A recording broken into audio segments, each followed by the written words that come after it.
grab a drink, get comfy, and prepare to learn about the strange, the unusual, and the downright stupid things you didn't think that you needed to know about. I'm Kaila. And I'm Brooke. And this is Drunk in the Library.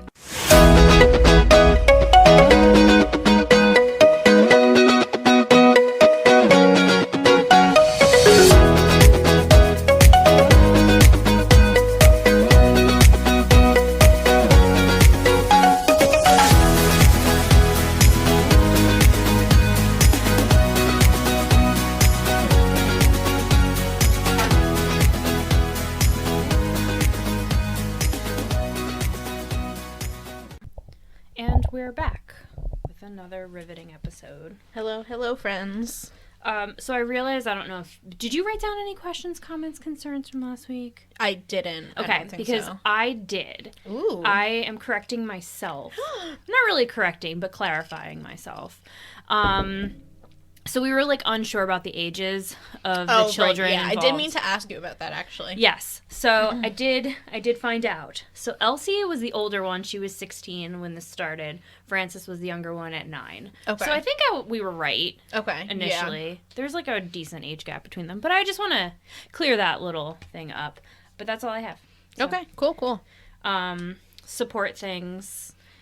I know we drill it into you guys all the time, but seriously, support us. You can do so by rating, reviewing, subscribing, commenting, doing all the things. Because we haven't had a review or anything on Apple in a while.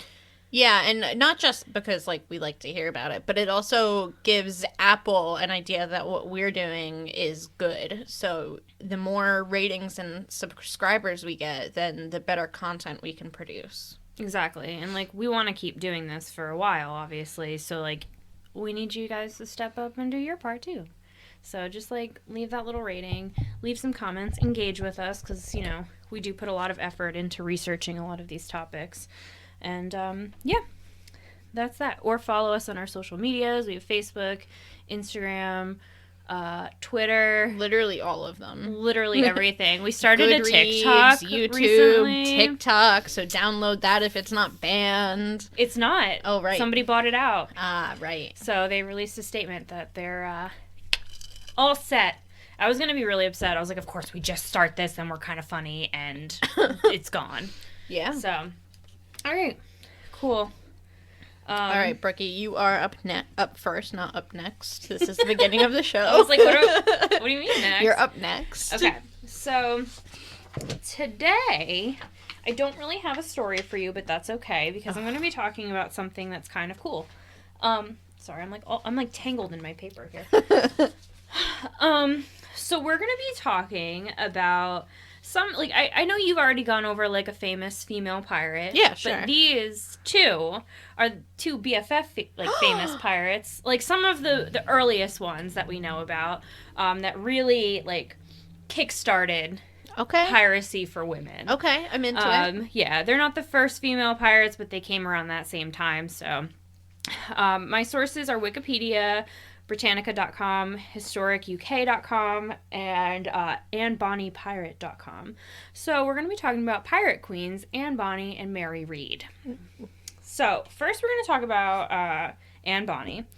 So she was born in County Cork, Ireland around 1697. There's not a ton of information about her early life. A lot of the stuff that we know is coming out of this one book, which may or may not be super accurate either. Okay. Even finding information about her was really difficult, surprisingly enough. So she was kind of born out of wedlock to a lawyer named James Cormac and his servant Mary Brennan. When Anne was a child, her father dressed her as a boy and called her Andy. I think really to disguise the fact that, obviously to disguise that she was a girl, but also to disguise the fact that he had a child out of wedlock. Yeah.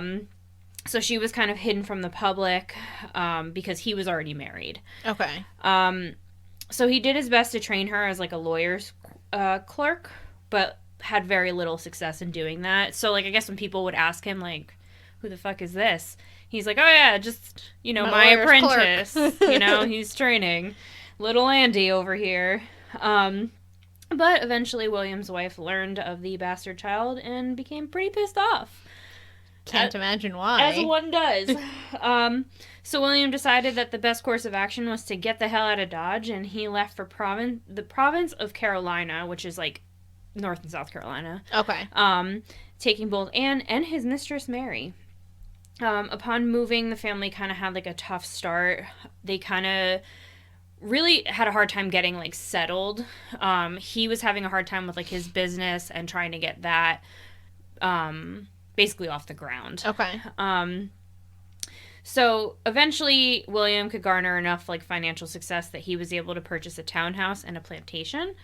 When Anne was around 12 or 13, her mother died of typhoid fever, and it was just her and her father. But he was already having like a difficult time staying afloat as a lawyer, and decided that he wanted to be a business merchant instead. Sure. Because apparently you can just say fuck it and just do it. And was like he ended up being offered a significant amount more money to do that. So, granted, that's what he did.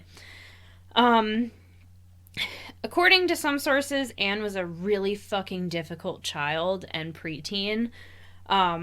She basically refused formal education, was constantly getting into fights, and most likely murdered a servant girl at 13. What? Yeah, like stabbed her to death. Jesus Christ. Yeah. Difficult is not the word. Yeah, I think if like your 13-year-old is murdering people, we can describe it as a little bit like more severe than difficult. Yeah. Like maybe like real bad. She's just going through a phase. Yeah, like I don't think murder teenagers, is a phase. am I right? Must have skipped that phase. Yeah, right. There were also reports that she beat the shit out of a potential rapist so badly he had to be hospitalized. You know what? Good for her. Yeah, pretty fucking I'm not baller. mad about that one. I'm totally on board with that. Oh, there's a lot of things that like she eventually does that I'm like, all right, I'll let it slide. So, growing into a young woman, she was expected to marry, have children, and then tend to her husband and children, but she did not want that. So, she instead chose adventure and danger. Hell yeah. Most of us would choose. Her father had found her a potential suitor, but she wasn't interested. Instead, she fell in love with a minor criminal and pirate named James Bonney. But James' intention wasn't really love. He was more interested in like her father's business because he was doing so well and was like it was more like a marriage for the sake of like smarts versus... yeah he was like, well, I'm gonna get some bank out of this, so like, and she was like, yeah, and people will respect me better. Yeah. So William strongly disapproved of the romance between James and his daughter, and in turn disowned her. He basically just like kicked her the fuck out of the house and was like, bye bitch, bye, you're on your own. So shortly after, Anne and James decided to make a new home for themselves in New Providence Island in the Bahamas, which at the time was called the Republic of Pirates due to it being somewhat of like a safe haven for pirates. They all kind of hung out there and like weren't being actively like arrested or captured or anything, which I find kind of weird because if we know for a fact that it was called the Republic of Pirates and like a safe haven for them, then everybody knew that it existed. So like, why wouldn't you just trap them all on the island and arrest them? Like, arrest them, yeah. So I don't know, man. I mean, not everyone can be as smart as us, so fine. Yeah. Rumor has it that before leaving the Republic of Carolina, Anne set fire to her father's plantation as like one last fuck you. Yeah, man. She formerly known as Andy. Yeah, right. She was like, you know what? Fuck you. Fuck you for dressing me up as a boy. Fuck you for trying to make me marry people I don't want to marry. Fuck you for not letting me stab other people other than a child. You know, like, fuck you, man. Yeah. Fight the patriarchy, man. Right? So in the Bahamas, she kind of felt like she finally found a home. She made many pirate friends. So sweet. I know. Adorable. Mm-hmm. James, though, grew pretty irritated with this. He then... I don't know if it was really out of spite or just because he felt like being a dick, because we have to remember he was a pirate at the time too. Okay. But he chose to become an informant for the governor, Woodes Rogers, and his information was constantly leading to the arrest of pirate after pirate. So, as expected, this kind of caused marital issues between them. Yeah, sure. Because she's like, Dem Hey, my man. friends. Yeah. And he's like, don't fucking care. Also, I don't understand why he stayed married to her at this point, because he knew that he wasn't getting any money. Right, yeah, that's what I was wondering. So- Was like, yeah, no wonder he's pissed off, because, like, now he lost his inheritance. Yeah, so I don't understand this dynamic anyway. So Anne began to spend more and more time at bars and taverns, listening to stories of pirate adventures and longing for a better life. But during one of these visits, she met a pirate captain, John Rackham, who was known as Calico Jack. Okay. So they soon fell in love, and Calico Jack decided that it was best if he tried to free Anne of her marriage to James. So he offered to buy her off of James. Holy shit, that's fucked. Yeah, he was like, look, you don't want her. I do. Here's some money. And James was How much like, did he offer? no idea. There's not really any reports of it. I'd be interested in that and what Anne thought of that, because she doesn't seem the type who would be willing to be bought for a small price. I know. I mean, for all we know, it was her idea. She was like, offer him money. He'll take it. That's true, yeah. So, but instead, James was like, fuck no, and threatened to beat the shit out of Anne instead. Wow. Which, once again, I don't understand this, because he wanted money. Right. Someone is offering not only to take your wife off your hands, who you don't like. who you don't care about anyway, but is offering to give you money for her. Yeah. Like, everybody kind of wins here. Yeah, sure, kind of. In a way. Uh-huh. In a sick, sick way. In a people are property kind of way. I Sure. guess so, yeah. Which, like, I don't mean it like that, but, like, once again, it's yeah, like... Anne gets to be with Calico Jack. What's his name gets rid of her, so... she doesn't have like, to be in this abusive relationship anymore. Right. Like, I don't know. We could all be winners if you just let him buy her. Yeah, right? It's different times, man. So Anne obviously was like, are you fucking kidding me? I'm not dealing with this shit. So her and Calico Jack ran off together with his crew. Good. But women were seen as being bad luck on ships. Yes. So she had to dress like a man the entire time. Back to Andy. Back to Andy it was. Calico Andy. So now we're going to talk about Mary Read. Okay. So Mary Read was born in 1685 in England. Her mother... This story's so fucked up. Her mother already had a son from her first marriage and had become pregnant again after having an affair when her husband disappeared at sea. Okay. It's not clear whether he disappeared willingly or... Does one often disappear willingly? Well, some reports said that he was just like, he noped the fuck out. He was like, I don't... he just ran away. Yeah, but other ones were Okay. like, no, he went missing at sea. So it's Okay. really, I mean, there's not Could very... be either. It could be both. either. I mean... He ran away, then went missing. Yeah, exactly. While missing, he was like, oh, fuck, shit. I fucked up here. So fearing what would happen if people knew that she had had an affair, she fled to the countryside with friends in order to give birth. And at this time, her son had died, and not long after, she gave birth to Mary. Oh, that's so sad. It gets worse.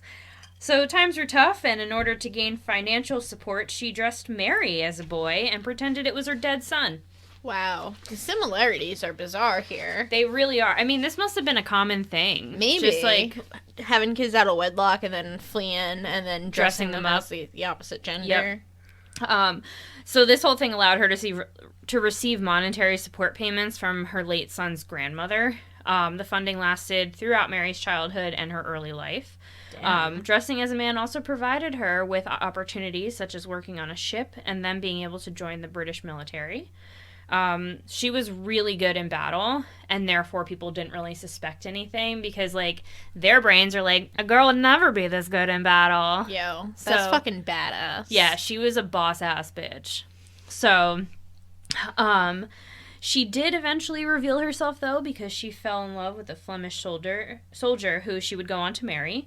But where are Flemish people from? Flem. Oh, wow. It's the answer I expected, and I was still surprised. Literally, I have no idea. We'll have to find that out. I thought about that, too. I was like, how does one become Flemish?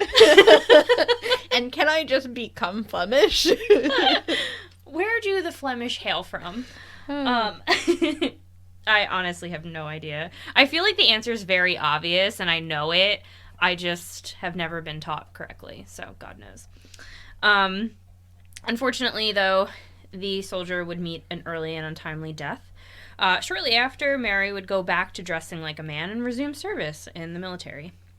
But she would soon realize that there really weren't very many opportunities for advancement, and she would promptly quit, ending up on another ship bound for the West Indies. As luck would have it, the ship would be attacked and taken by pirates, but rather than giving up her life, she made the decision to join the crew. This was around 1718. Okay. So she was, she was getting up there in age. Not up there in age, but she was like, what? She was born in 1687? 1685? Okay, so she was like in her 30s. Yeah, so she she's getting older. So around this time, the king decided to pardon any pirate that would choose to surrender. So her and her crew, or at least most of them, took advantage of that opportunity and decided to surrender. Okay. So she in turn became a privateer, which is a legal pirate. Mm-hmm. So like you're basically governed, or you're hired by the government wants you to do. Yeah, you're like, they tell you which ships that you're allowed to like plunder, basically. But her new crew were anything but friendly and led a mutiny, causing Mary to turn back to piracy. In 1720, Mary and Calico Jack would cross paths. Mind you, she was dressed like a man at this time, so he did not know that she was not a man. Okay, I'm keeping that in mind moving forward. This is important information. So she would go on to join his crew. Also, the details about all of this are very up in the air. Okay. There's a lot of speculation. I'm just picturing the threesome that's about to occur. There's no confirmation of a threesome, but I'm sure there was. It both did and did not happen then. There's Schrodinger's threesome. It's not written down, but it's implied. We know it probably happened. So Mary Read would go on to meet Anne Bonny, and they would become fast friends, neither realizing that the other was a woman, because they're both dressed as men. Yo, this is the best, like, Freaky Friday-ass shit. I love it. I'm into it. Yes. So they're both like, hey, man, but not really. You're my best bud, man. Yeah. Buddy, old pal. Slapping each other on the back, Just nice swift hit to the buttocks, as friends do. Yep, that's exactly how this goes on. Oh man, I want a buddy rom-com movie about this. Same. So both women were badass fighters and won many battles together. One day, Anne decided to reveal to Mary that she was a woman because she had become attracted to her. Yes! In turn, Mary said that she too was a woman. And they both were like, what? Titties? What? You got him? Are you kidding me? Really? I would have never suspected. Holy shit, this is amazing. Right? So then, this newfound secret made their bond stronger, and they continued to fight alongside one another. Eventually, though, Calico Jack began to suspect that Anne was having an affair with Mary, who was known as Mark at the time. Sure. And he threatened to kill her. So Anne and Mary, had to have a little talk and be like, we should probably tell him so that he doesn't murder you. Sure. And then he was like, holy shit, I've been attracted to you this whole time. Yeah. So they both went to him and were like, hey, she's a lady. Nothing to worry about. We're cool. We're good, right? Yeah. And he's like, oh, okay, we're fine. Even better. We're just gonna, this is great. Oh, we good, all right. So that's how that whole thing went down. Can't convince me it didn't. Yeah, it definitely probably did. So Anne would eventually become pregnant in order to hide it from the crew. She was dropped off in Cuba to give birth. Okay. Did Mary go with her? Nope. Oh, man. So Mary would find love again in a man that they had captured from a ship. She became close friends with him, and when she felt it was safe, she revealed her true identity to him. So friends turned to lovers and battle companions. She would go on to save his life on numerous occasions because he was a really weak fighter. So she kind of had to, like, stand up and be like, I got this. Take a seat, honey. Oh, love it. Love the vibes. You can imagine how that looks to, like, other ships, too. Yeah, because absolutely. once again, like, she can't reveal that she's a woman to anybody but, like, her closest So she's just, like, people. Protecting this dude. Yeah, it's just like, a dude protecting another dude, and they're like... Bro, that's gay. and he's like, it's not. But even if it was, I want gay pirate romance. Hell yeah. I didn't know I wanted it, but I'm here for it. for the diverse pirate romance. Movie about that. I mean, have you stumbled upon Bi Pirate TikTok yet? I have. I'm accidentally there all the time. I'm accidentally there all the time, too, and I'm like... I'm into it. I want to participate in this. Like, this is fucking cool. Like, Hell yeah. why... I mean... I want to do this. But also, they're really good at what they do. And I'm not. And I also don't belong there. So I just kind of stumble upon it. Yeah. And then I'm like, oh, I didn't mean to get here, but I'm okay with it. I'm going to hang out here. Yeah, I'm going to stay here. It's fine. You guys mind if I hang? So let's see where we're at. So they would marry at some point in 1720. Anne would also rejoin the crew around this time. Calico Jack would continue to terrorize the seas, but would make a fatal error. So after stirring up some trouble and hijacking a ship in Nassau, Bahamas, Governor Woodes Rogers would name Anne and Mary as enemies of the Crown of England, and privateer Jonathan Barnett would be sent to arrest them. Oh, no. So the stolen ship was found anchored near Jamaica with the crew on board completely fucking obliterated. They were so goddamn drunk. Oh, my God. Nobody could get their shit together. So an attack ensued, and all men on board retreated to the hold. Okay. Which left the two women to defend the ship by themselves. Bring it, ladies. Let's go. So they were like, we're gonna fucking ruin you. This is like the truest, like, Lord of the Rings, I am no man moment of all time. Like, so the men went to the hold, I am no man. They try to, like, fucking hold it together. They're outnumbered. Obviously, they end up captured and taken. Because, like, they're two badass women, but when you have a ship full of people coming at you and no other people to fucking back you up. Like, even if the dudes were just backup, like, come on. Right. What kind of little bitches are you guys? Yeah, you guys are supposed to be fucking pirates. Yeah. You weak-ass motherfuckers. Pussies. So, as I said, they'd be overtaken. Everyone on board was arrested. They were all brought to trial and were sentenced to hang for acts of piracy. However, both Anne and Mary would claim to be pregnant. Therefore, their executions were stayed. Mary would end up dying in prison of a severe fever, and it's unknown what happened to Anne. So there's a lot of stories as to where she went. Some say that she got released due to her father's influence, where she would go on to return back to the Republic of Carolina, get married and have kids, live her life. Others said that she kind of, like, disappeared into hiding. So there's no written record as to what happened to her. Mm-hmm. I mean, for all we know, she changed her name and fucking dipped out somewhere, you know? Yeah. So yeah, that's it. That's what I got for you on that. That might have been my favorite story we've told on the show so far. Just so for, like, good badass best friend ladies. Right? Like, I'm super here for it. I wanted to see the moment that they both realize that they're girls and they're I know. Holy shit. I know. You my new BFF. That is a movie we need right now. Netflix, make it happen. Yep. With me as the writer. They're just, like, fucking shit up. Hell yeah. They're fucking taking these ships. They're killing people. They're doing all the things. Mm-hmm. And it was just, like, straight up badass. Yeah. Like, man. That whole thing would just be so good to see, like, come to fruition. Mm-hmm. I'm super here for it. Me too. And it's funny because, I mean, like, I'm really into pirate lore and shit like that. Yeah, sure. Or, I mean, as I've said, anything involving the ocean I fucking love. So, like, I've heard of Anne Bonny, but I've never heard of Mary Read. And, like, their stories are just completely entwined together. Like, you know, you can't look up one without discussing the accomplishments and stuff of the other one. Mm-hmm. So I was like, you know what? Because initially I was like, I'm just going to do Anne Bonny. Because I've definitely heard the name Anne Bonny before, too. Well, because she's one of the more, like, famous female pirates. Yeah. There are a lot out there, but she's, like, top of the line up there. So, I was doing my research, and I'm like, you know what? I'm going to talk about both of them, because I'm going to have to, and, like, they deserve their stories. I agree. Or both their stories told, so, yeah. That was great. Thank you. I loved it. You're very welcome. Expect a script in the next year. You hear that, Netflix? As if Netflix as an entity is listening to us. Just all of Netflix. And they're like, these girls. This is one of our 10 listeners. They're like, they got them. They got the ideas. We're going to do this.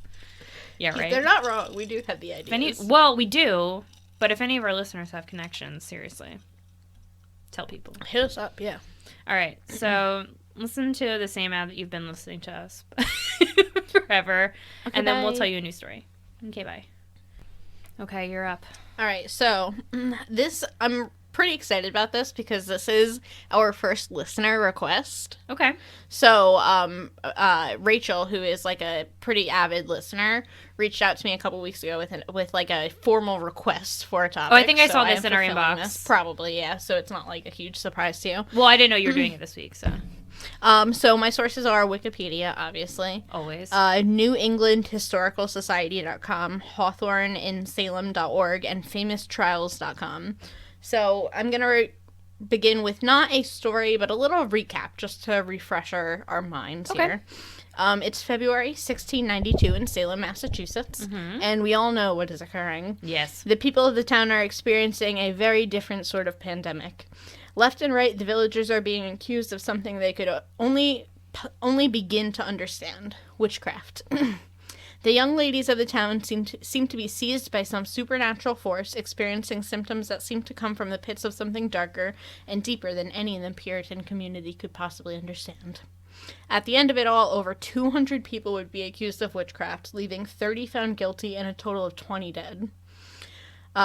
Over 300 years later now, the events of the Salem Witch Trial still intrigue and mystify all of us. Yeah, they do.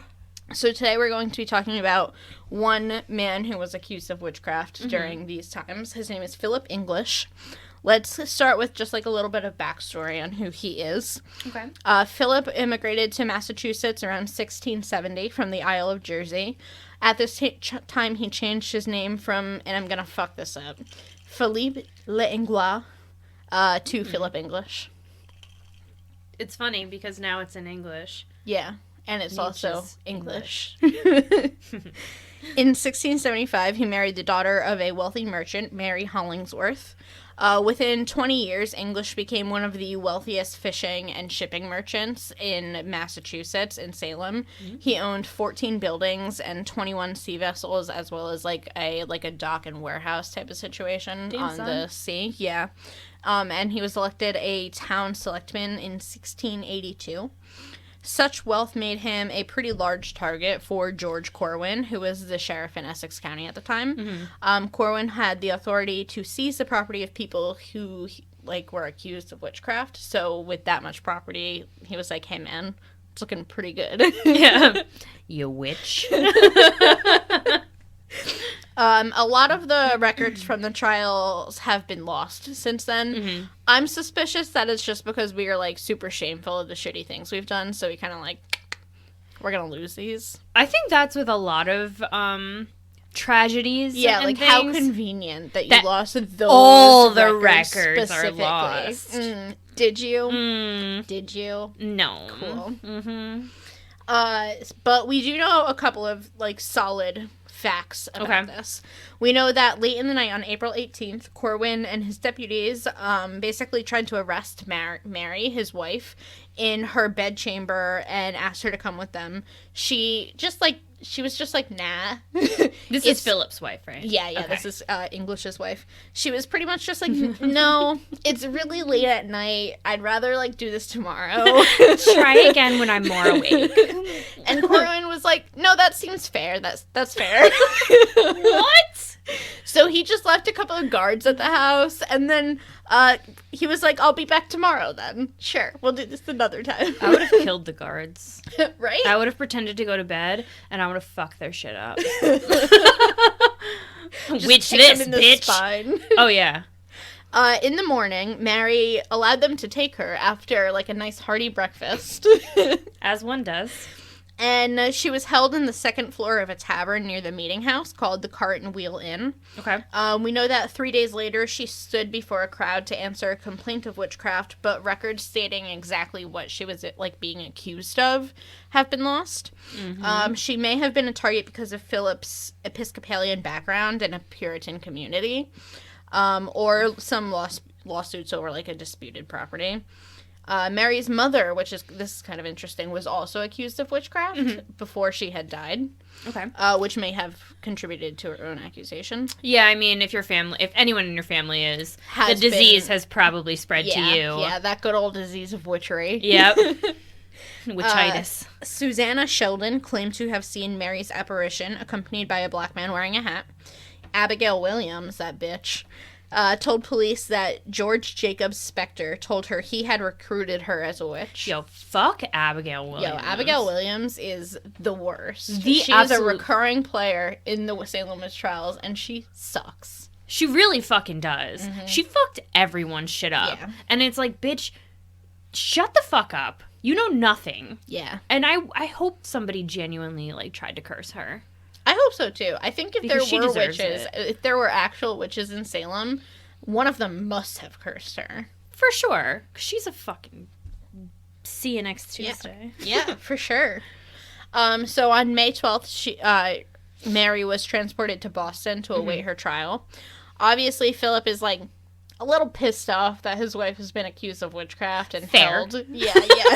He's like, he's voicing his concerns throughout the town. That's fair. That's fair. This obviously makes him, like, a fairly sizable target for his own accusations. It didn't take long before that bitch, Susanna Sheldon, was throwing his name at her mouth. Of course.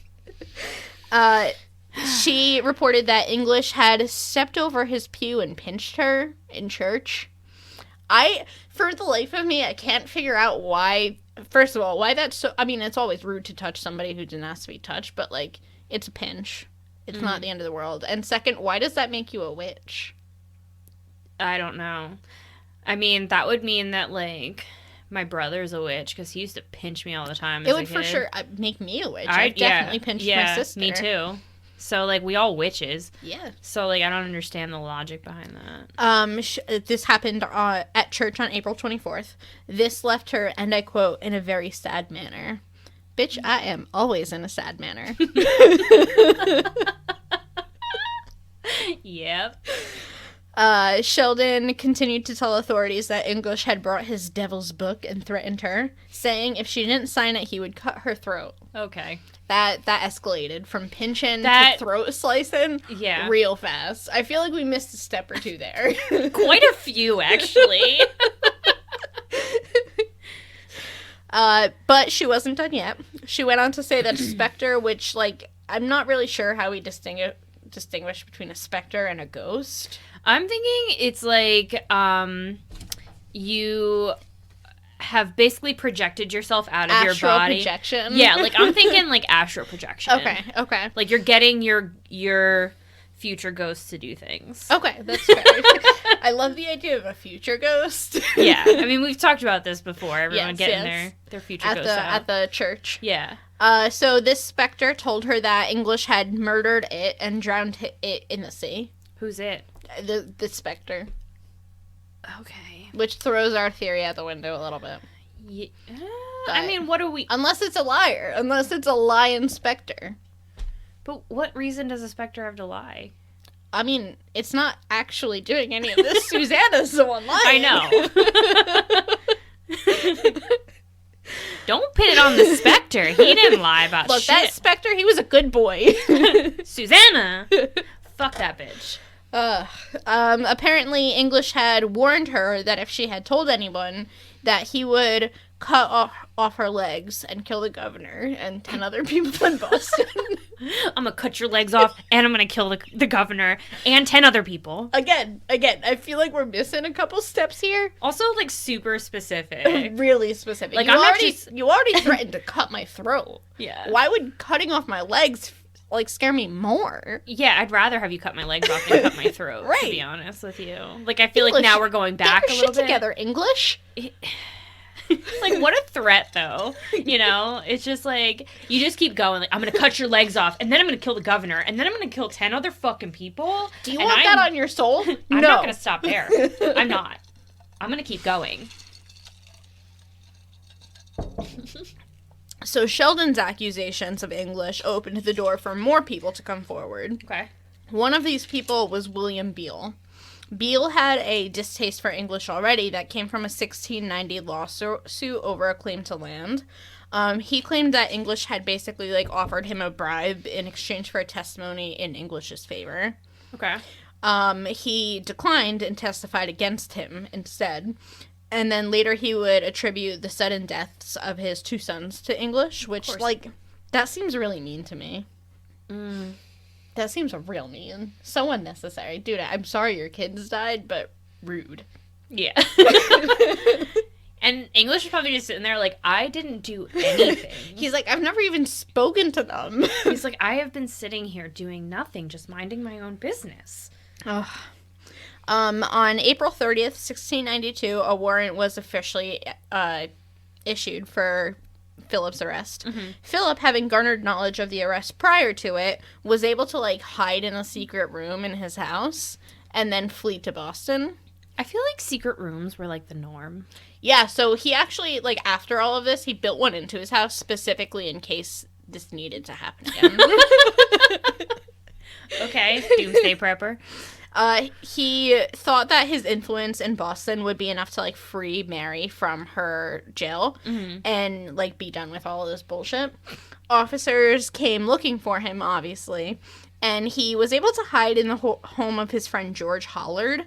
English hid behind a sack of dirty laundry, and the officers just didn't look there. Were they men? I don't have that concurred, but yes, I'm assuming they were men. They just did an old... They just nope, doesn't look like he's here. Meanwhile, he's, like, standing directly in front of them, just to the left a little bit. He's, like, behind a curtain, his feet are sticking out, and they're like, I don't see anything. Must not be here. But he realized that his fleeing of Salem wound up, like, only hurting Mary's chances, so he returned to Salem to face the charges of witchcraft. On May 31st, he was examined. I say that in quotes because there was no specification on what the fuck that meant. He was just examined. They gave him the old, like, look over, and they were like, looks like a witch to me. They didn't have stethoscopes, but they, like, held a cup up to his chest. And then he was sent to join his wife in her Boston jail cell. And this is interesting because this is what his influence afforded him. They were let out every morning on the promise that they would just come back to sleep in the jail cell. Like Beauty and the Beast style? Even just, like, let out, but, like, I hope that you come back. Yeah, it was just like, hey, you're coming back tonight, right? Yeah, okay, have a good day. Do whatever the fuck you want while you're here. What? Like, how is that logical? I got nothing for you. Me either. So, anyway, a Boston minister, Joshua Mooley, convinced the pair to flee before their trial began. Who needs convincing to flee? If you're going to let me out and trust that I'm going to come back, I'm fucking booking it the first day. Maybe the second to, like, give the impression. Yeah. But I'm leaving. Yeah, I'm going to, like, fine, I'll come back the first night. The second night, like, yeah, remember I came back yesterday. Of course I'm going to come back today. Yeah. Of course. I would never run. That's stupid. Mm-mm. And then I would fucking... Yes. I would change my name. I'd change my appearance. I'd be fucking gone. Absolutely. The pair was, like, skeptical for some reason at first, but he cited Matthew 10:23, if they persecute you in one city, flee to another. Which is just the most biblical thing I've ever heard. Yep. He even visited them in jail that night and told them that, like, he had just booked them a passage out of Boston. He's like, I don't care if you want to go. Here's your ticket.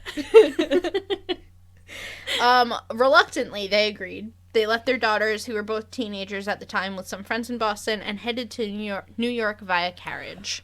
Okay. In New York, they basically just, like, waited out the craziness back home. They would occasionally, like, receive news. Mm-hmm. So they did know that because of the craziness of the witch hunt, as well as the drought, food was, like, fairly scarce in Salem at this point. So Philip, being the generous guy he is, sent, like, a whole boatload of corn back home. What? Yeah. So nice of him. He's also, like, super fucking rich, so he could afford that. Still, I would not send them shit. Hey, man. In 1693, so just a year later, they returned home after the hysteria had died down. Unfortunately, Sheriff Corwin had seized, like, a bunch of their property at the time, so they were kind of, like, house poor. The following year, Mary gave birth to a son and then shortly died after. Philip was able to regain some of his wealth and return to his shipping business. English did demand that the Corwin family repay him for the things that they had taken from him, but they were just kind of like, nah, we're not doing that. No thanks. Corwins are the worst, too. Yeah. So Corwin died in 1696, and the family went about their general burial. As the mourners were making their way to the graveyard, it is said, I saw this on one source, didn't see it on another, so I'm not entirely sure. It was said that English blocked the road with his own men. He then took possession of the body and refused to give it back. A few days later, the Corwins paid him all of the money they owed him. That's one way to do it, I guess. Yeah. Okay. So, yeah, that's pretty much the story of Philip English. What the fuck? Mm-hmm. Mm-hmm. I did not know that. I know. It was very interesting. Good for him, though. Yeah. Because, like... Get accused, run away, come back, then run away again. Exactly. Then steal a body, demand a ransom, and you're good. You're solid. I did see, and I think this will interest you, it wasn't one of my sources because I wound up not needing it, but there's this really cool website. It's called 17th, like 17THC.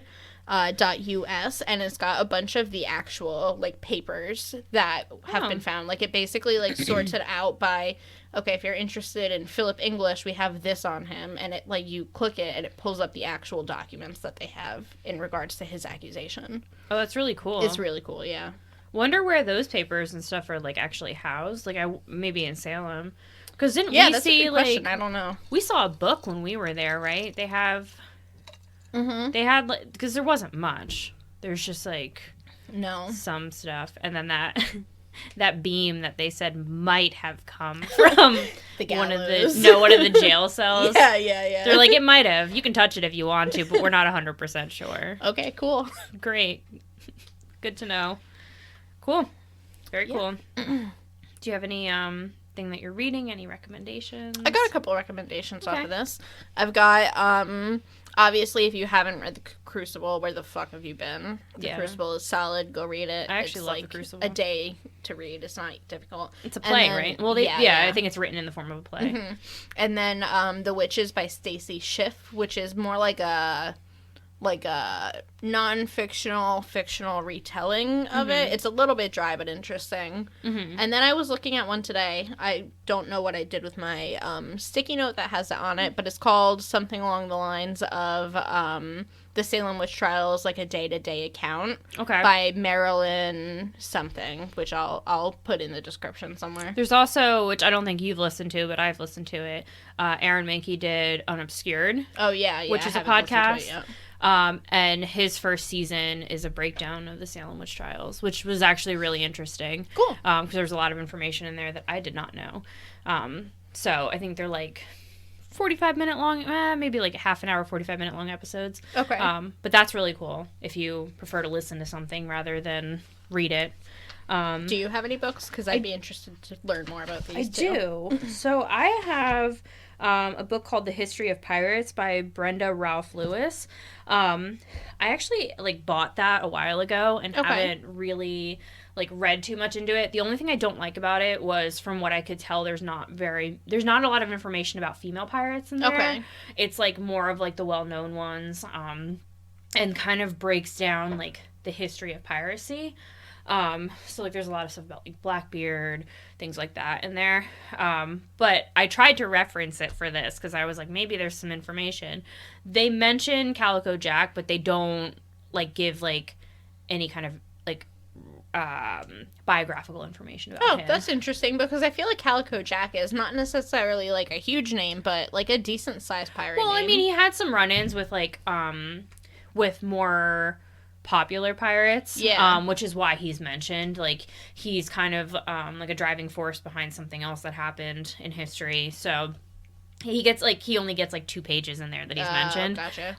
And Anne Bonny and Mary Read aren't mentioned at all, which is weird to me. Interesting. But I mean, it's one book, so I'm sure there's plenty of other ones out there. I think there's another one, which I kind of want to read now that I know what it's probably about, called The Republic of Pirates. Okay. I don't know who wrote it. I just know what the cover looks like.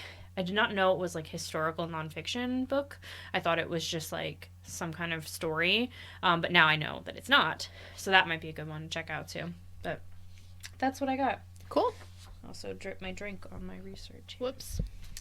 Whoopsies. All right.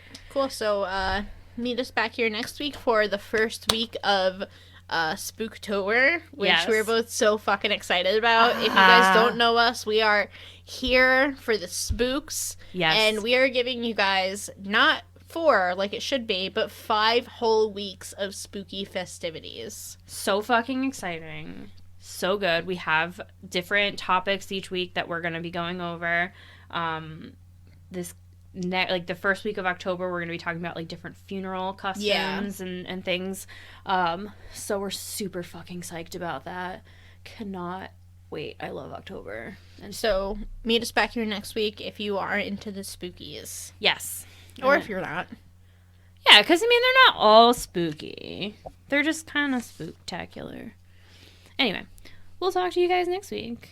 Okay, bye.